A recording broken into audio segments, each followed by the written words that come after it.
මේ යාපස් ගනුදෙනුවට මාසිකව ඩොලර් 8 ලක්ෂයක් අපි තාමම ණය ගෙවනවා.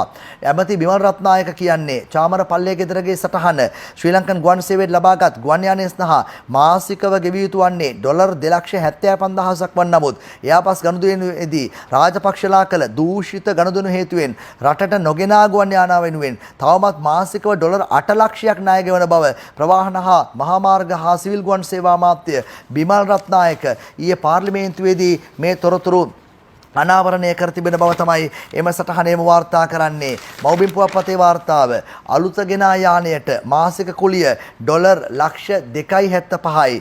නොගෙනා ගුවන් යානවලට ගෙවන කුලිය මාසෙට ඩොලර් ලක්ෂ 8යි. අර ඊයේ පෙරේදා මොරටුවේ ඉඳලා පෝට් සිටිය වෙනකන් අඩි 1000ක් පල්ලෙහාට පොඩි මාකටිං පාරකුත් දාගෙන ආපු එකට ඩොලර් ලක්ෂ 2.75යි. අඩු ගානේ අවුරුදු 13ක් පරණුණත් ප්ලේන් එකක් තියෙනවා.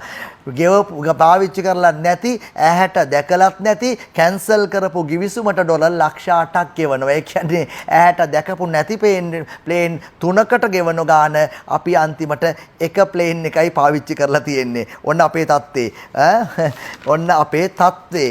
ප්ලේන් 3කට ගෙවනවා අපි නමුත් ගත්තේ එක ප්ලේන් එකයි. ඩොලර් ලක්ෂ 8යි රාජපක්ෂලාගේ කෙරුවාවල් ඔය ලස්සනට ඕම ලස්සනට ලියලා තියෙන්නේ.